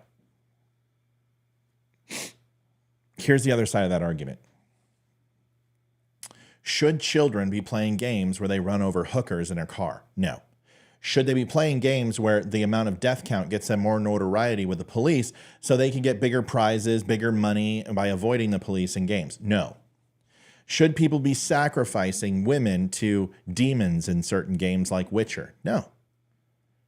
Should children be playing games that are indicative of creating an alternate reality because of the overall graphics and sound and immersion into the game and the amount of hours that they're playing that could desensitize children? Yeah, that's why we have ratings on those games. That's why they say you shouldn't play this game without an adult's permission. That's why you should say you should be Peggy 18 or Peggy 13 or whatever. And it used to be ETSB. Now it's Peggy. Who gives a shit? Whatever it is. But you've got to understand is that you can only do so much. And it's the same thing with cigarettes. Are cigarettes a leading cause of cancer? It's not my place to say, but we know carcinogens are, and cigarettes are a carcinogen. So is you going out and licking a freaking telephone pole in most states that put a carcinogenic material and a tar that stops pine beetles from infesting these poles, and that's a carcinogen. So don't go lick telephone poles, by the way. Okay, so the point is this, is that you can only do so much. You can only put so many labels on, or you have to ban games. And you shouldn't. You should have the parents be responsible. Video games remove kids and adults from reality while playing. They aren't taught that you can have more fun outside playing in the real world. Games don't make people kill other people, just like guns, cars, and alcohol, etc. That's it. Oh, well, John, I agree with you, but I play outside all the time. I play more video games than just about any adult that I know. But I also exercise and I work out. I get outside. I play with my kids. So I don't know if I buy that. That's like saying it's the spoon that made me fat, not the gallon of ice cream that I shoved down my gullet every night. That was your second point, which I agree with you. Just because it's there doesn't mean it's the cause, but there are multiple causes. But you know what really demonstrates what's going on is that there is a lack of value in human life. Take me down this road here.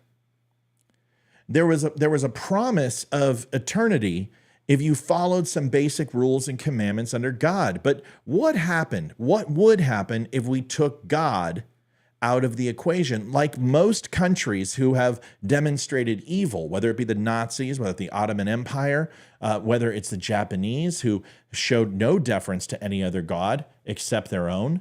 Look at the Russian culture, which actually devoid of all religion. Most of the evil countries in the world who have caused some sort of cataclysmic event that cost ungodly amounts of life usually denounce religion and have a lack of deference and care for the sanctity of life. And you can just look throughout history and see this in most groups. Patricia, it's not the last 7, but there have been more transgender shootings this year than ever before. 7 is a good number. But when you take God out of the home and you take consequences for your actions out of people's overall makeup and say, There are no consequences for what you do. There is no afterlife. There is no, you can kill whoever you want and nothing will happen. That creates a lack of respect for human life. So that video games, books, psychotropic drugs instead of healthcare, mental care, having kids talk about these problems. Listen, SSRIs are the most damaging and dangerous thing in the world unless it is administered with psychological care. I cannot in any way, shape, or form condone anyone going on Zoloft or Prozac or lithium or Paxil without guaranteed mental health assistance from a professional, talking and making sure you are watching this. Listen, folks, I get a shot every week for testosterone. I have to get a blood test every month. I have to give blood every month. I got to talk to my neurologist every single month. They don't just put that shit in my body and let me run free. Hell, my testosterone, my free test was at 1,200 last week, and my doctor was flipping his fucking mind out. I had my estrogen jump up it's like 1,800, but it's like 400% more because for some reason my estrogen got out of control. I didn't start getting man tits and stuff, but I was getting tired and lethargic and I couldn't stay up. Well, I found out that my anti-estrogen pill that I was taking, I ran out and I forgot to keep taking it. So there's things you got to do.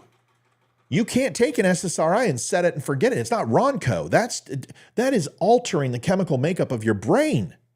I know this better than anybody. When I came off opiates and the oxy opiates, is that I couldn't produce serotonin. I couldn't sleep. Endorphins wouldn't produce. My brain could not produce natural dopamine. I was manic depressive. I gained an ungodly amount of weight. It's dangerous. You've got to have assistance with this stuff. So I don't disagree with RFK here. I think you could say it that it is not a singular, it is a multifaceted problem without a singular solution is what he's trying to say. And I agree with him. I think it's a lack of God. I think it's a lack of sanctity of life. I think it's kids emulating their parents when they're in a car and somebody goes, fuck you. When they're driving by somebody, you son of a bitch, I should run you off the road. Those type of things, they breed and grow into your children's hearts. And it makes them callous. And they emulate what they see. I think we all can be reflective on each other. SSRIs, now if you want to take an NSRI, that's different. An NSRI is a completely different thing. Something like, the smoking cessation, Wellbutrin, which is an appetite suppressant. It's a smoking cessation. It's used for anxiety. It doesn't change the chemical makeup in your body. It assists your body to produce natural chemicals that your body may not be having. That's different. That's very much like a testosterone. NSRIs are completely, you don't see the weight fluctuation. You don't see the brain zaps. You don't see the addictiveness to it. You don't come on. No, SSRIs are dangerous. And when you give this shit to kids, because I was a Ritalin baby, Ritalin teen. My mom and dad put me on more medication because I had an advanced IQ. I was extremely smart for my age and I was fucking bored. I hated school.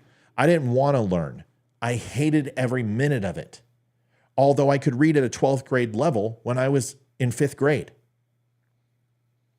I was reading books that most people weren't reading till senior and junior in high school at the age of 5 and 6. I read my first 250 books by the age of 3.5.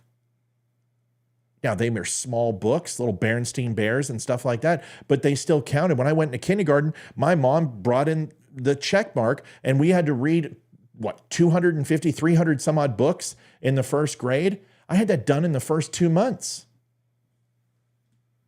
I was a reader. I was an avid reader. I understood things. I had complex thoughts. I could understand things well above my age, but I could not practically apply it because with ADHD, I just could not focus. And I hated school. Hated it. Then with some discipline in the military, I come back and get a 4.26 in college, graduate number 1 in my class, take my ACTs, nail that with a 32. I unlock something. A lot of people don't. I had somebody come on my show the other day and they said, oh, well, you know what? You're making fun of me because I can't spell and I can't write. And I said, no, I'm making fun of you because you're using it as an excuse. You're an adult. I've got ADHD and dyslexia, and I don't let it stop me. And I write articles every day. And sometimes on the show, I mix words up and I say things that are stupid. I get uncomfortable. Somebody will say something and I overreact and I get angry because I don't like to feel stupid. But guess what? At least I know I do it and I can admit it. When we look at these kids, they don't have that self-awareness. They don't have those outlets, and they let these things build up, and they don't have the ability to go talk to somebody at church. They don't have a camp counselor because they've betrayed their trust. They don't have a mom and dad because mom and dad work all the time. Grandma and grandpa are never there. Uncle's never there, whatever. And people don't have a network. So what do? They slam away on their phones and they text and they try to get that endorphin high on YouTube and social media and Twitter in order to make themselves feel better. And it just doesn't work because you're chasing the dragon. You're chasing that next endorphin hit, and it only lasts a second. These kids need an outlet. They need to get outside. They need a healthy diet. They need a healthy level of productivity and play. But most importantly, they need to have some fear.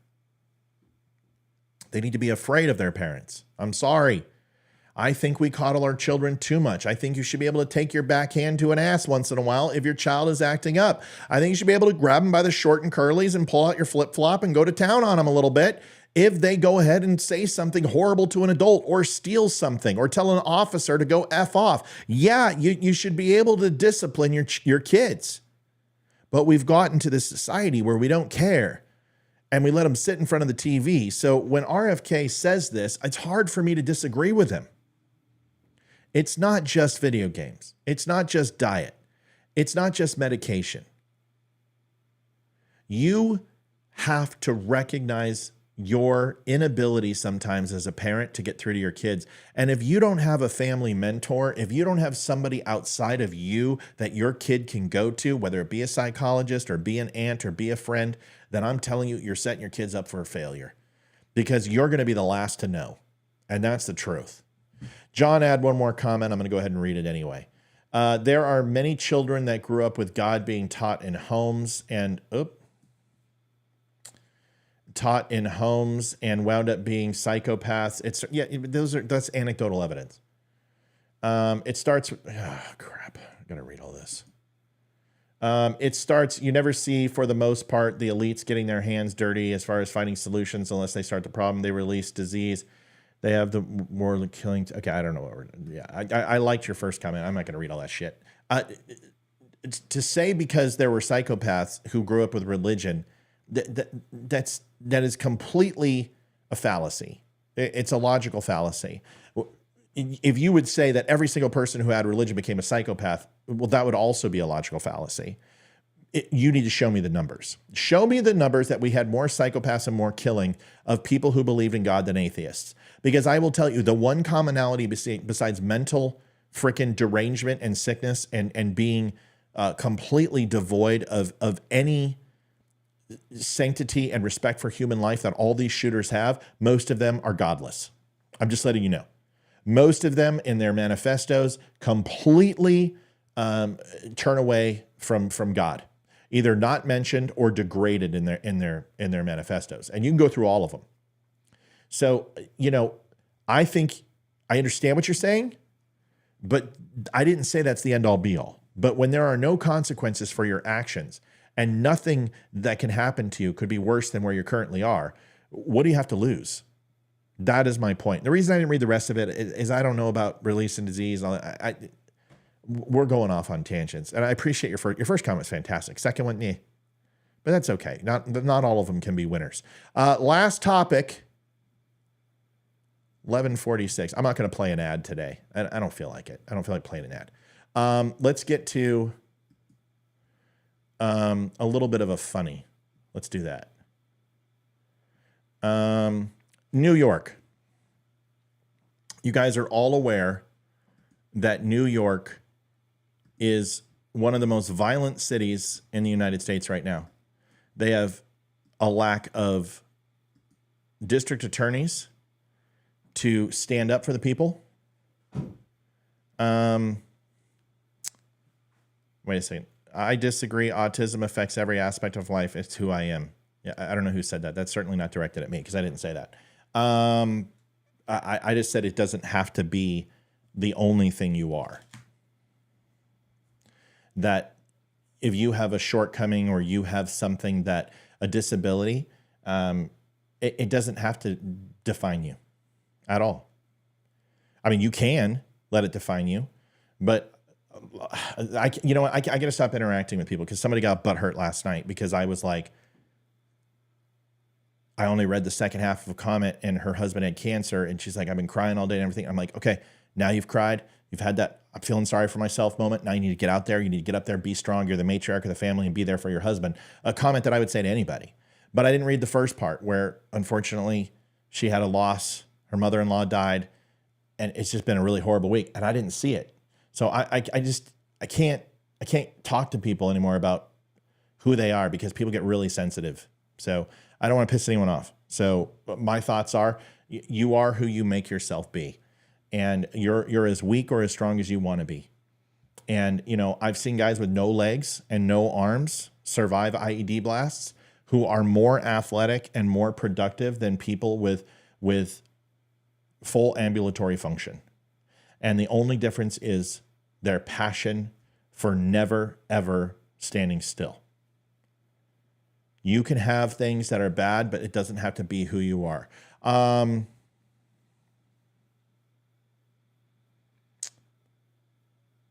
All right. Last, New York. Progressives. No accountability for criminal activity. Sanctuary city. You've got Eric Adams, who allows criminals to run free, who is complaining about the sanctuary cities. All of that. And then we have this. And New York and New Jersey are not safe, but we've got to do something about the violence in New York. And McDermott, the main event to open the hockey game. Both sides. Lazar went the other side as well. Jimmy Vesey and Lazar. Gaudreau has dropped them with Kevin Ball as well. Now it's 5-on-5. McDermott and Rempe exchanging blows. But everybody has gloves off at the Garden. More of this. Hockey will teach you something about life.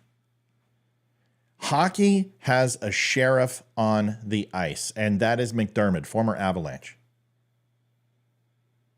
And the gentleman, all 6'7" of him, this giant monstrosity, is a shit kicker who came into the league, who's a thug. He's already thrown 2 elbows. He's already knocked 3 guys out of the season. He went after a rookie guy on New Jersey Devils. He threw an elbow, took him out, and the entire team said, nope, we're going to do something that doesn't happen in hockey anymore. We're all dropping gloves, and we're going to do 5-on-5. It's actually 8-on-8 because the goalies don't get involved, because the goalies get ejected now if they get involved. This is the way it used to be. You do something stupid, you get a knuckle sandwich.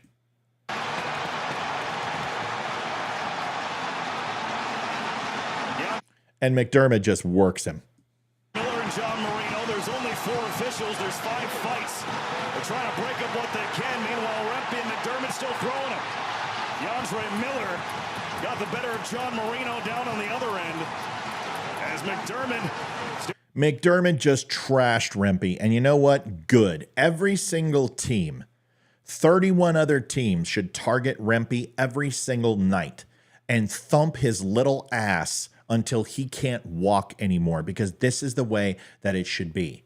There were consequences for your actions. You had the ability to go ahead and dish out severe penalty for going after your stars. And somehow the pussification of the NHL, this started in the first 2 seconds of the game. This was going to happen. New Jersey, guarantee in warm-up, said we're throwing them. You guys are either getting involved or you're all going to get your asses kicked. We're throwing them right at puck drop, all of us, because they talked about it. Because that's what happens in hockey. And these guys will see each other in the summer when they're working out or going to their clinics, and they will buy each other beers and hang out. But right now, they're mortal enemies and they're sticking up for their team. This is the type of stuff that used to happen in hockey. And I guarantee you that if it doesn't continue, more and more players are going to get hurt. This is symbolism for society. There was a time when people would say things that they were held accountable for. And if you opened up your mouth, you got your ass pummeled. I did in high school. I said things I shouldn't have, and I got my ass kicked. And I learned a lesson, shut my mouth. And I did some ass kicking later in life, but not when I was younger because I had a big mouth. People need to get their ass kicked more in society. People need to get wrapped in the beak once in a while. And you shouldn't be thrown in jail for it. You should learn a lesson from it. Some of the best friends I've ever had in my life, we started out in a fist fight. Then we got up, dusted each other off and had a juice box. Or we got up, dusted each other off and had a Coke. Or we got up and dusted each other off and had a beer. Or we dusted off and had a swig from a canteen. That's the way it should be. So when we see New York and New Jersey, these lawless states that are just crap, and the crime that's going on, you could take a lesson from hockey. Feeding rights to Rempe. The other 4 are all done. The main event's still going. This is unbelievable. Holy jump, and what a start to this one right here. But McDermott's got it. He had a couple of uppercuts. This is a marathon between Rempe and McDermott. Rempe's visor down. Oh, they got to be out of gas. Completely out of gas. Completely out of gas. Holy. Total respect. Probably one of the best fights in hockey I've seen in the last 20 years. That I can explain to you. 10 seconds of that, most of you would be in the hospital. Not from the hits, but from the absolute exhaustion. Fighting on skates is one of the craziest things I have ever had to do in my life. And the level of shape that you have to be in to manage your legs, manage your balance, manage your hands, avoid someone else hitting you, getting popped in every single angle, having a person trying to wrap their jersey around you, get your arms off of them, create disbalance, moving you back and forth. It uses every single muscle in your body. The old adage was in hockey is, you guys, we can do bag skates and we can go ahead and do that for 20 minutes, or each of you can go ahead and square off for 1 minute and go ahead and scrap. I can't tell you how many people would go ahead and just scrap to get it over with. Because even though it was completely hard and completely difficult, it puts you in a level of shape that's incredible. If you fight on ice skates every single day, you are going to be in some of the best shape in your life. We've got to learn something when it comes to society. We are not obligated to care more about people's feelings than we are our own self and individuality. You have a right to say things that people don't like. I do it all the time. I did it last night. And I got to be honest with you. You can only go ahead and explain yourself so many times, and then ultimately that person's going to be offended no matter what you do. You got to make a decision. Is it you or is it that person? Was there anything you could possibly do to say that would have made that day better? If you spend more than a few minutes thinking about it, I'm telling you, you're going down the wrong path. That is a hockey game. And here's the thing is that used to happen in hockey all the time, and it doesn't happen very often. It is a statement. All those guys are getting suspended. Coach is going to clean house. The NHL is going to clean house. But I'll tell you what, it's the best thing in hockey to settle disputes. It's the best thing to keep people from doing stupid stuff and running after players. It's something that football doesn't have, baseball doesn't have, basketball doesn't have, soccer. The hockey is one of the most respected sports because the people don't do stupid stuff. The team is paramount. You don't see a lot of drug use. You don't see people hitting their wives. You see people actually entering rehab in hockey. It's something that's embraced, and every single player sends that player a message when somebody enters the substance abuse program. Valeri Nichushkin just went in for 3 months and was absolutely just given the greatest hero's welcome, because instead of allowing that to end up killing a family of 6 or taking it out on his wife, the guy recognized he had some problems with alcohol. He had a problem with sexual addiction, and he got help. We have the right to be anything you want. but there are consequences for your actions unless there's not. And that is where we're at in society today. We have got to hold people accountable. We have got to stop ignoring our legal system. We have got to stop these progressive attorneys that let people just walk away free with no consequence because it's hard. It's so hard to teach people a lesson. It's so hard to pay for jails. Well, you know what? Only thing you're doing is creating more crime. All you're doing is teaching people that they can get away with it. We've got to stop. Folks, my name is Matthew Spear. I haven't asked for anything this show. Haven't shown you a commercial. Haven't told you to buy shirts. You can get the Ask the Why shirt and the Awake But Not Woke hat over at dumbshow.com. TheDumbShow.com. Pick yourself up some clothes, some coffee, some mugs. We got it all over there. Veteran-made coffee. It's delicious. Last but not least, you can also go to news.thedumbshow.com. Pick up news daily. We just got a new article up there. Go read it. It's a good one. And then donate. You can go to link.tap.go/thedumbshow or go to thedumbshow.com and there's a donate button. It helps pay for the show. It keeps the lights on. We are 100% funded. We're not syndicated. Nobody pays for our show. We're not a part of the Blaze. We're not a part of iHeart. We are a standalone conservative channel. This is what we do. We'll be on tonight at 7 o'clock. Olivia and I can't wait to see you. Come see us. We'll be on at 7, and God bless and take care of each other. Thanks so much for watching. That's all I got. Good night, everybody. Goodbye. Well, good afternoon, whatever. I'll play the steak commercial tonight. I'm not playing it again. It's too late. We're going to get out of here. See you guys. Spreely, thanks for watching. Twitter, thanks for watching. YouTube, Facebook, Rumble, Instagram, and everyone else I forgot. Go like, follow, and share. And hey, real quick, can we get some likes out here before you go? I mean, come on, 67. We had 140 on. I can't do a show with 67 likes. That's like, I'm going to hang my head low. Can somebody get out there and hit a like button, please? Do a little love before you leave. Or when you leave, all you got to do is just hit the like button before you go. Can we make that happen? Come on, 67 is ridiculous. I'm gonna cry. I'm begging for some love. 70, okay, that's better, but it's not even close. Keep going. A little higher, a little more work. Oh. Thursdays are not the day. All right, folks. Either way, appreciate you watching. Thanks for doing what you do. We'll see you guys 7 o'clock tonight. God bless. Adjusting transmitter output. This is the Don't Unfriend Me Show with your hosts, Matt, Leroy, Amy, Olivia, and Mike. Geopolitics, military analysis, and election coverage. Coming to you live on the Spreely.tv network and all major social media channels at The Dumb Show.